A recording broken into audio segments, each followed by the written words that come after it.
안녕하세요. 저는 올해 37살이 된 여자입니다. 저는 결혼을 한 번 했었는데 정말 못된 놈이랑 결혼을 해서 지금은 이혼을 하고 혼자서 행복하게 살고 있는 중이랍니다. 저는 남들보다 부유하게 살고 있는 편이에요.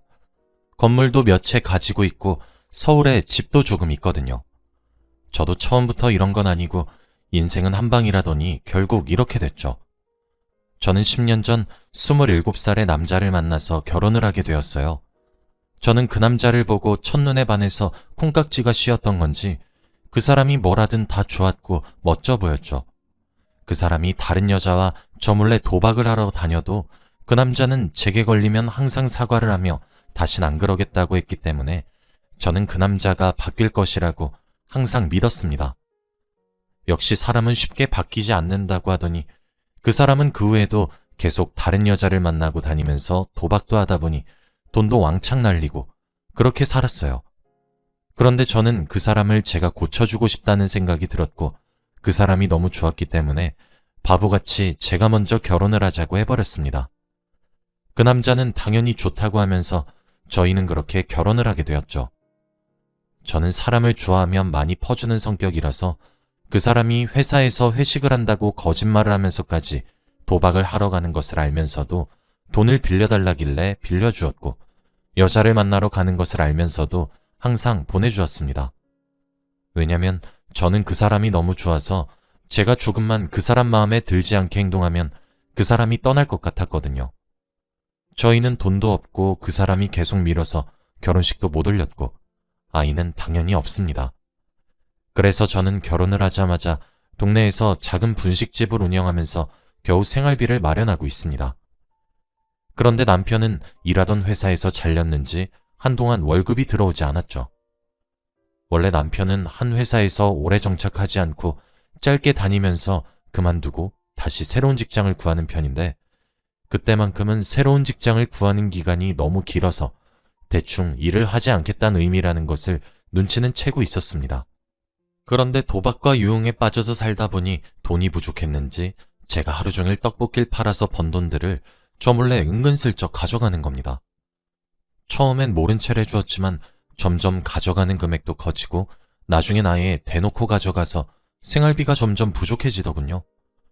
그래서 저는 돈을 가져가는 남편을 붙잡고 여보, 제발 이제 그만 가져가.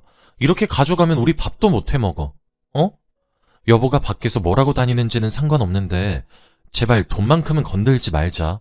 어? 남편이 밖에서 돈 좀 벌어온다는데 말려? 나 이번에 확실하다고. 라고 하며 저를 밀치고는 냅다 돈을 들고 뛰어나갔습니다. 남편이 그렇게 밖에서 나다니는 게 그래도 저한테는 피해가 오지 않아서 가만히 뒀는데 이렇게 가져가는 돈의 액수가 늘어나니 저는 도저히 견딜 수 없었죠. 그래서 저희 가게의 포스기에 저만 알 수 있는 비밀번호를 걸고 남편이 돈을 빼낼 수 없게 했습니다. 다음날 남편은 또 가게로 찾아와서 돈을 가져가려고 했지만 제가 걸어놓은 비밀번호를 풀지 못하니 화를 내면서 야, 내가 못 믿어? 어제는 실수해서 못 닫고 오늘은 진짜 확실하다고. 당장 비밀번호 풀어. 저는 남편의 말을 무시했지만 남편은 더 화가 났는지 가게에 손님이 있음에도 불구하고 테이블과 의자를 집어던지고 화를 못 참으면서 밖으로 나갔어요. 그런데 새벽이 되면 집으로 돌아오는데 며칠 동안 집에도 안 들어오고 가게에도 안 와서 드디어 일자리를 구했나 싶었죠. 그런데 가게에 양복을 입고 인상이 나쁘게 생긴 남자 둘이서 저희 가게로 들어오더군요. 그런데 갑자기 김현태 씨 아내분 박미연님 맞죠? 네, 그런데요. 김현태 씨가 저희한테 500만 원을 빌려갔는데 갚을 기간이 지나도 안 갚아서 이렇게 손수 찾아왔습니다. 저희가 이렇게 찾아와야 합니까? 그러니까 돈을 좀 제때 갚으면 서로 좋잖아요. 네? 저희 남편이 돈을 빌려요? 아내분 모르시는구나. 김현태 씨 저희한테 500만 원 빌렸고 갚을 기간이 지나서 이자만 100이에요. 더 이상 늦추면 이자 끝도 없이 늘어날 겁니다. 갚을 능력이 없으시면 빌리질 마셨어야죠. 그들의 말은 청천벽력이었죠. 알고 보니 남편은 도박을 하기 위해 필요한 돈이 제게 나오지 않자 불법 사채를 써서 돈을 빌렸다는 겁니다. 남편이라는 놈은 도박에서 많이 따면 그 돈을 금방 갚을 수 있다는 생각에 무려 500만 원을 빌렸고 사채업자들은 갚지 않으면 대가를 제대로 치르게 될 거라고 했죠. 저는 한 달에 200만 원도 못 버는 신세인데 어떻게 500만 원을 당장 어디서 구하고 그리고 이자만 100만 원이라고 하니 총 600을 어떻게 구해서 갚아야 할까요? 겨우 하루 벌어서 하루 먹고 살 정도로 버는데 남편이 그런 짓까지 하고 다니니 저는 분식점의 운영 시간을 새벽까지 하기로 결정했습니다. 그런데 남편에게 쓴소리 하나 못하고 혼자서 끙끙 앓으니 몸도 힘들어지는 것을 금방 느끼더라고요. 병원이라도 갈 시간을 빼면 손해가 커서 병원도 가지 못하고 근처 약국에서 약만 먹었지만 도저히 쉬질 않으니 근육통은 더 아파오더군요. 그래서 남편 몰래 병원에 갔습니다. 의사 선생님은 감기 몸살이라 며칠 동안 약 먹으면서 쉬라고 하셔서 가게는 어떻게 할지 고민을 하다가 남편에게는 절대 맡길 수 없을 것 같다는 생각에 딱 하루만 휴업을 하기로 결정했습니다. 가게를 열고 단 한 번도 쉰 적이 없는데 그래도 제 몸이 건강해야 앞으로 더 많은 일을 할 수 있다는 생각에 생애 처음 휴업을 결정했죠.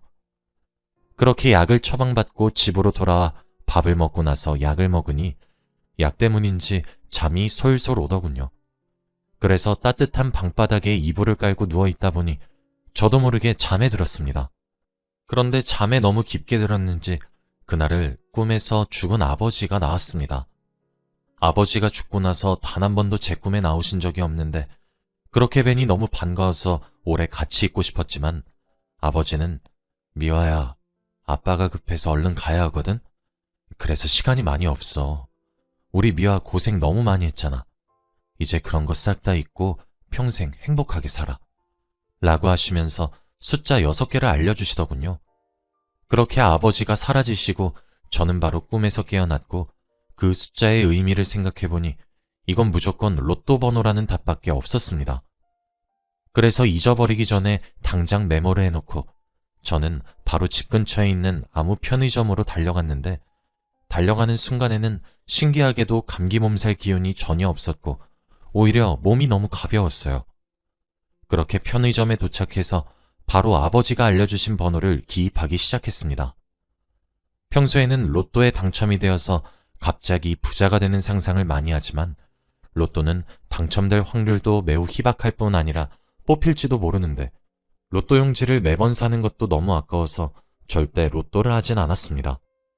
그런데 만약에 사지 않았는데 아버지가 알려주신 번호가 진짜 당첨이 된다면 너무 억울할 것 같아서 속는 셈 치고 없는 돈을 끌어모아 샀답니다. 저는 똑같은 번호로 3장의 로또 복권을 사고 집으로 돌아왔죠. 그날 저녁이 토요일이라서 저는 로또 방송을 기다리고 있는 내내 정말 심장이 터질 정도로 크게 뛰었습니다.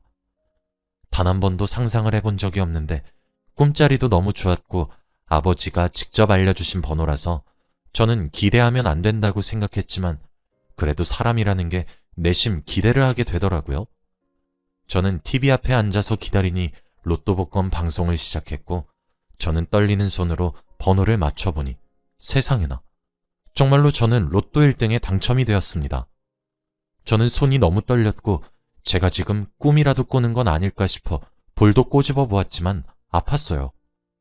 저는 1등의 로또 용지를 무려 3장이나 샀기 때문에 로또 1등에 3번 당첨된 거죠. 1등의 상금은 무려 20억이었어요. 그 돈이면 저는 평생 놀면서 살아도 남는 돈이었습니다. 저는 그날 눈물을 펑펑 쏟아내면서 이제 고생은 끝이라는 생각을 하며 당장 남편에게 전화를 걸었어요. 여보, 얼른 집에 와봐. 나 로또 당첨됐어. 남편은 놀라서 얼른 달려오려고 하였고 사실 저는 남편의 반응을 보기 위해 한 장만 당첨이 되었다고 말하려고 했죠. 남편은 금방 집으로 돌아왔고 로또가 당첨이 되었다고 용지를 남편에게 들이내미니 남편은 미화야, 그래서 1등 당첨 금액이 얼마라고? 20억이야, 20억. 우리 이제 빚 다 갚고 평생 놀면서 살 수 있어. 20억이라고? 남편은 액수를 듣고 갑자기 눈빛이 변하더니 그 용지를 들고 달아나는 겁니다. 맨발로 당장 집을 뛰쳐나갔고 저는 잡을 틈도 없이 남편은 사라졌죠. 남편의 로또 당첨에 눈이 멀어서 결국 저를 버리고 20억을 선택했습니다. 다행히도 저는 한 장이 더 남아 있었기에 남편을 더 쫓아가려고 하지 않았고, 그 상황 덕분에 저는 남편을 앞으로 절대 보지 않고 살겠다고 다짐을 했습니다. 저는 남편이 떠난 후 바로 남편과 이혼을 하기로 결심했고, 남편에게 우리 이제 이혼하자. 그러니까 집으로 와서 이혼도장 찍고 가. 라고 문자를 보냈습니다. 저는 혹시 모를 상황을 대비해서 항상 지니고 있던 이혼 서류를 준비했고, 남편을 몇 시간 뒤 집으로 돌아와 도장을 찍었고 다시 밖으로 나갔어요. 저는 월요일 아침이 되자마자 법원으로 가서 이혼 서류를 제출했고, 저희들 사이에는 아이도 없고 분할할 재산도 없었기 때문에 이혼은 쉽게 진행되었습니다. 그리고 저와 남편은 숙려 기간을 면제를 받았고, 법원을 다녀온 후 은행으로 가서 세금 떼고 당첨금을 수령했습니다.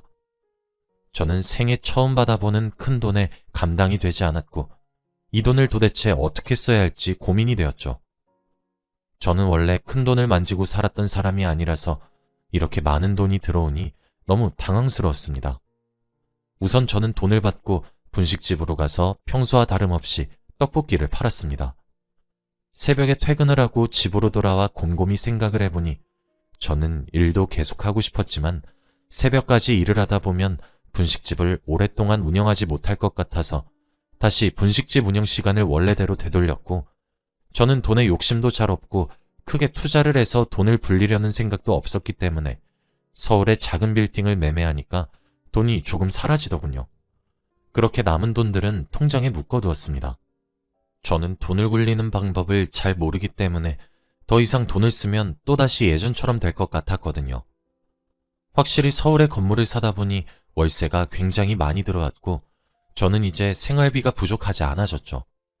사채업자들은 그 이후에 한 번도 오지 않았는데 아마 남편이 제 로또 종이를 가지고 달아나고 돈을 갚은 것 같아요. 저는 남편이 떠난 후 가게 장사도 잘 되고 건물 월세도 제때 잘 들어올 뿐만 아니라 항상 골칫덩어리였던 남편도 없어서 저는 스트레스 받지 않고 혼자서 행복하게 살고 있었죠. 복권에 당첨되면 삶이 굉장히 크게 바뀔 줄 알았는데 딱히 그렇지도 않더군요. 그냥 일상에서 조그만한 변화가 생기는 정도였죠. 저는 그렇게 돈을 모으다가 분식집 근처 오피스텔로 이사를 했고, 이사를 하는 과정에서 남편의 물건들을 싹 다 정리했습니다. 남편이 어디서 뭐라고 사는진 모르겠지만 아마도 여자를 만나서 술을 마시거나 돈을 흥청망청 쓰고 있겠죠. 아마 남편은 큰 돈이 갑자기 생겨서 도박은 하지 않을 거라고 생각했습니다. 그런데 어느 날이었습니다. 그날도 여느 날과 다름없이 가게에서 떡볶이를 팔고 있는데 저 멀리서 전 남편과 비슷한 사람이 서 있더군요. 근데 그 사람은 옷도 너무 해져 있고 거의 노숙자와 다름없는 몰골이었습니다. 에이, 그 사람이 절대 저런 옷을 입고 있을 리가 없지. 내가 잘못 본 거야. 라고 생각하며 무시했는데 점점 저희 가게 앞으로 다가오는 겁니다. 그러더니 미화야 라며 제 이름을 불렀죠. 알고 보니 그 사람은 제 로또 종이를 가지고 달아난 전 남편이 맞았습니다. 김현태? 도대체 왜 이런 꼴로 잘 먹고 잘 사는 거 아니었어? 사실 그동안 무슨 일이 있었냐면 남편의 말은 이랬죠. 제 로또 용지를 가지고 바로 은행으로 갔는데 그날은 토요일이라 은행 문이 열지 않았다고 해요. 그때 마침 제가 이혼을 하자고 연락을 해서 기분 좋게 집으로 돌아와서 이혼 도장을 찍고 나가서 도박장으로 가서 도박을 했는데 돈이 부족해서 사채업자들에게 월요일에 돈은 다 줄 수 있다고 말을 하고 돈을 많이 빌렸고 월요일에 당첨금을 수령하고 돈을 갚으니 갑자기 이렇게 큰 돈을 한 번에 갚는 남편이 수상했는지 사채업자들은 이렇게 큰 돈이 어디서 났냐고 물었죠. 남편은 일을 해서 직접 벌었다고 했지만 사채업자들은 남편을 잘 알기에 절대 믿지 않았고 결국 남편 몰래 미행을 하면서 사람을 시켜 뒤를 조사해보니 로또가 당첨된 사실을 알게 되었고 남편에게 찾아가 돈을 뺏으려고 했다더군요. 처음에는 도박으로 돈을 다 날렸다고 했는데도 사채업자들은 믿지 않고 폭력까지 쓰면서 남편의 당첨 금액을 거의 다 뺏어갔다고 합니다. 경찰에 신고를 하려고 해도 사채업자들이 항상 자기를 뒤쫓아다니고 있어서 신고도 못하는 상황이고 돈도 한 푼도 안 남아 있어서 지금은 지하철 바닥에서 살고 있다고 했습니다. 남편의 몸은 정말로 성한 곳이 없었어요. 저는 한편으로는 그 사람이 너무 가엾기도 했지만 어찌 보면 남편도 제 로또를 훔친 거나 다름이 없기 때문에 사채업자들이랑 똑같다고 생각했죠.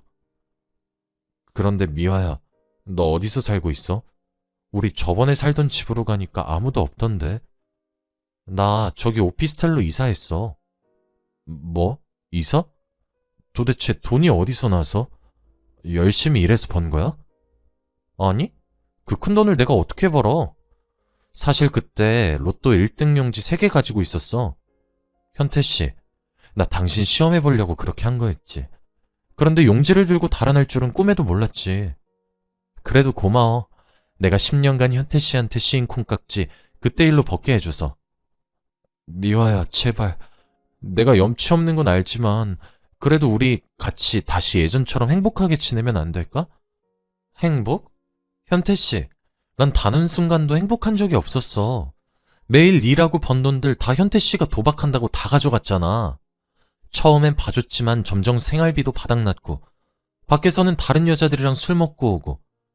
난 절대 현태 씨 만나고 싶지 않아. 제발 내가 어떻게 하면 나랑 다시 재결합해 줄래? 재결합? 절대 꿈도 꾸지 마.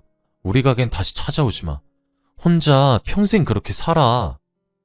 남편은 제게 찾아와 양심도 없이 다시 자기랑 재결합을 하자고 했고 저는 다행히 흔들리지 않았습니다.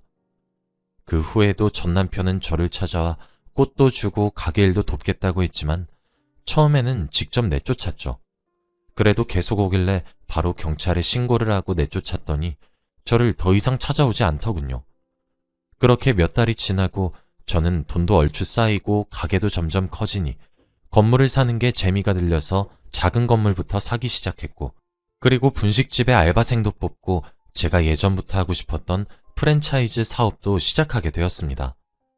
사업을 시작하는 초반에는 너무 힘들었지만 예전부터 손님들이 이모, 여기 떡볶이 먹으러 부산에서 와요. 제발 프랜차이즈 해주시면 안 될까요? 라는 말을 많이 하셔서 손님들이 원하셔서 다행히 잘 될 수 있었어요. 저는 드디어 분식집에서 일을 하지 않고 제 분식집의 대표가 되었습니다. 제 가게를 본점으로 시작해서 여러 가맹점들이 전국적으로 많이 들어서는 게 제 목표입니다. 앞으로도 더 늘려갈 생각이에요. 저는 지금 재혼할 생각이 전혀 없고 평생을 다른 사람을 위해 살았는데 이제는 오로지 저를 위해 희생하고 봉사하며 살아갈 생각입니다. 제 이야기는 여기까지입니다. 사연 들어주셔서